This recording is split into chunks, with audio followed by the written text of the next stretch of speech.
Welcome! I'm Chef Eric Crowley, owner of the Culinary Classroom in Los Angeles, and today we are going to make a rum chocolate sauce. Let's get started. We will need 3/4 of a cup of half and half, 2 tablespoons of sugar, 2 tablespoons of butter, 5 ounces of chocolate chips, these are semi-sweet chocolate chips, and 2 tablespoons of rum. You could use a very expensive rum if you so choose. Different colors are going to wind up giving you different flavors. To begin with our sauce, we're going to take our half and half and start to warm it up in a pan over a medium-high heat. Going to add in our butter and our sugar. And we're going to let this melt.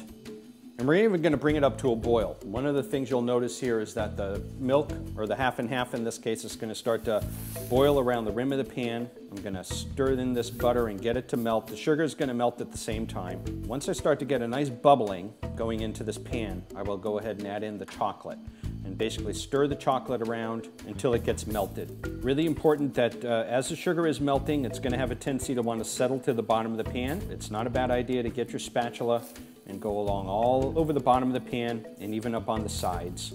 If you're noticing that, for example, here I'm getting a little bit of caramelizing, some butter actually got up to the side of the pan and is starting to turn golden brown, that's fine. I'm going to go ahead and lower the heat a little bit and let this start to bubble. And I'm actually going to cook it at a low boil for a couple of minutes, and what I'm looking for is a little bit of bubbling. I can actually feel with my spatula that the sugar is melted, so I don't feel any kind of granular quality against the bottom of the pan, so I can actually stop stirring.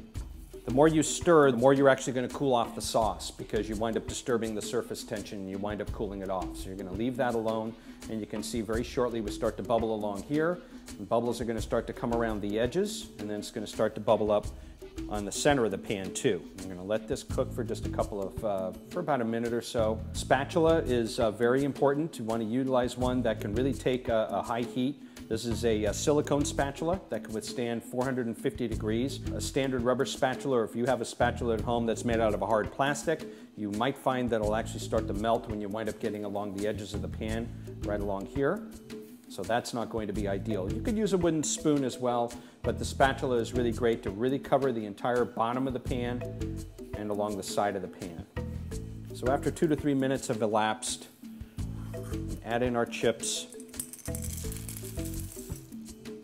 stir that in, and let the hot liquid in here melt this chocolate.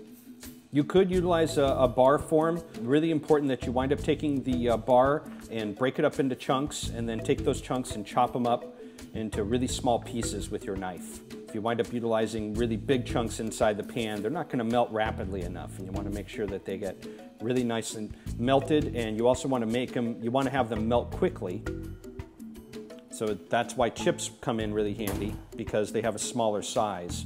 If it turns out that the liquid is cooling off too rapidly and the chocolate isn't melted completely, and the way to tell that is it should be absolutely smooth. You should have no lumps of chocolate in here at all. Then I can always put it back onto a low heat if I need to, just to gently reheat this. But I think we're going to be just fine. I'm going to stir it together, and it's going to take just a little bit of stirring to get the half and half to blend up with the chocolate.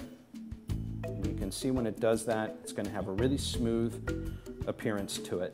Once I get that nice smooth look, our chocolate sauce will be finished. And while it's still warm, we go ahead and pour in our rum. Stir it around and blend it really well. This sauce, as it cools off and becomes refrigerated, will actually thicken up a little, but just slightly. It'll still be very scoopable. It'll still be pourable. It'll actually be very dippable. A great thing to utilize this sauce for when it's slightly chilled is to dip fresh fruits in, like bananas or pears or apples, and make a really nice, kind of like a room temperature chocolate dip, if you will.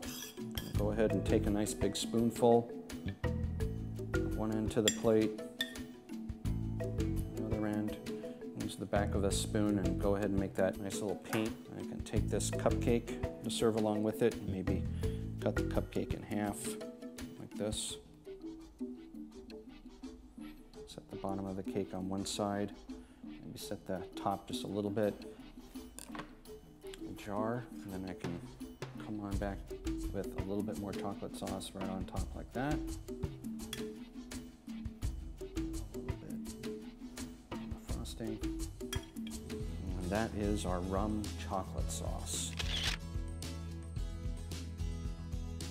Thanks for watching. Be sure to click on other links so you can get other recipes. If you don't see something that interests you, email a request to requests@mahalo.com. Also be sure to subscribe so you can get lots of wonderful additional information. Thanks, and I'll see you soon.